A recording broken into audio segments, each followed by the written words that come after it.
കറി masala നിർമ്മാതാക്കളായ kitchen ട്രഷേഴ്സിൻ്റെ പുതിയ ഉൽപ്പന്നമായ കറി അരപ്പുകൾ വിപണിയിലെത്തി. കൊച്ചിയിൽ നടന്ന ചടങ്ങിൽ നടി മഞ്ജു വാര്യരാണ് ഉൽപ്പന്നങ്ങൾ വിപണിയിലിറക്കിയത്. കിച്ചൺ ട്രഷേഴ്സിൻ്റെ ബ്രാൻഡ് അംബാസിഡറായി മഞ്ജു വാര്യരെ പ്രഖ്യാപിച്ചു.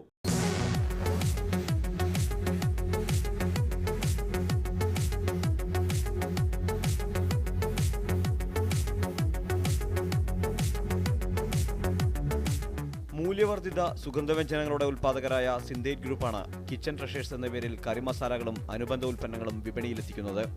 സുഗന്ധവ്യഞ്ജനങ്ങളിലൂടെ തുടക്കമിട്ട കിച്ചൺ ട്രഷേഴ്സ് മസാലകളും അച്ചാറുകളും വിപണിയിലെത്തിച്ച ശേഷമാണ് കറിയരപ്പുകൾ വിപണിയിലെത്തിക്കുന്നത്. ഏറ്റവും ശുദ്ധവും ഗുണമേന്മയുള്ളതുമാണ് പുതിയ ഉൽപ്പന്നമെന്ന് കമ്പനി അവകാശപ്പെടുന്നു. ഇഞ്ചി, വെളുത്തുള്ളി, വാളൻപുളി എന്നിവയടങ്ങിയവയും ഇഞ്ചിയും വെളുത്തുള്ളിയും അടങ്ങിയതുമായ കറിയരപ്പുകളാണ് പുതുതായി വിപണിയിലെത്തിയത്. 200, 100, 25 ഗ്രാം വലുപ്പത്തിലുള്ള പാക്കുകളിലായാണ് ഉൽപ്പന്നം വിപണിയിലെത്തുന്നത്. Hours and hours spending time making ginger and garlic in the paste format. And that we felt was one of the biggest pain areas for a consumer today in Kerala. Veendum again going by the basic core value of our brand, bring in convenience with quality. I think that's exactly what we have tried to blend together in this new product range that we are coming out with. And obviously കുറെ add-ons ചെയ്തിട്ടുണ്ട്. Kitchen ട്രഷേഴ്സിന്റെ brand അംബാസിഡറായി നടി മഞ്ജു വാര്യരെ ചടങ്ങിൽ വെച്ച് നിയമിച്ചു. ജൈവകൃഷിയുടെയും സമ്പൂർണ്ണ ആരോഗ്യ ഭക്ഷണത്തിന്റെയും വക്താവായി ഇതിനോടകം തന്നെ മാറിക്കഴിഞ്ഞതിനാലാണ് മഞ്ജു വാര്യരെ ബ്രാൻഡ് അംബാസിഡറായി നിയമിച്ചത്.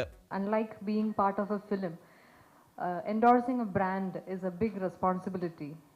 I strongly believe. കാരണം ഒരു സിനിമ കണ്ടിട്ട് ആരും അതേപോലെ ഒരു കാര്യം അതേപോലെ ചെയ്യും എന്നോ അല്ലെങ്കിൽ അതിൻ്റെ വാല്യൂസ് ശരിക്കും മനസ്സിലാക്കും എന്നുള്ളതും നമുക്ക് നിർബന്ധമായിട്ട് പറയാൻ സാധിക്കില്ല. പക്ഷെ ഒരു ബ്രാൻഡ് എൻഡോഴ്സ് ചെയ്യുമ്പോൾ അത് നമ്മൾ എന്താണ് പറയുന്നത് അത് ശരിക്ക് മുഖവിലേക്ക് എടുത്ത് ആ പ്രോഡക്റ്റ് വാങ്ങി ഉപയോഗിച്ച് അവരുടെ ജീവിതത്തിൽ ഉപയോഗിക്കുന്ന വലിയൊരു വിഭാഗം, എനിക്ക് തോന്നുന്ന ഒരു 99% പേരും അങ്ങനെയുള്ള ഒരു ഗൈഡ് ലൈൻ നോക്കി വാങ്ങിച്ച് ഉപയോഗിക്കുന്ന ഒരു സമൂഹമാണ് നമ്മുടെ. അപ്പം അങ്ങനെയുള്ള ഒരു സമൂഹത്തിൽ ഒരു അത്രയും വിശ്വാസം എനിക്ക് ഉള്ള ഒരു ബ്രാൻഡിന്റെ അംബാസഡർ ആവാനാണ് എനിക്കിഷ്ടം. റെഡി ടു കുക്ക് നിരയിലുള്ള ഉൽപ്പന്നങ്ങൾ, സസ്യേതര അച്ചാറുകൾ, അരിപ്പൊടികൾ, നൂഡിൽസ് തുടങ്ങി വൈവിധ്യമാർന്ന ഉൽപ്പന്നങ്ങൾ അടുത്ത 6 മാസത്തിനുള്ളിൽ പുറത്തിറക്കാനാണ് കമ്പനി ലക്ഷ്യമിടുന്നത്.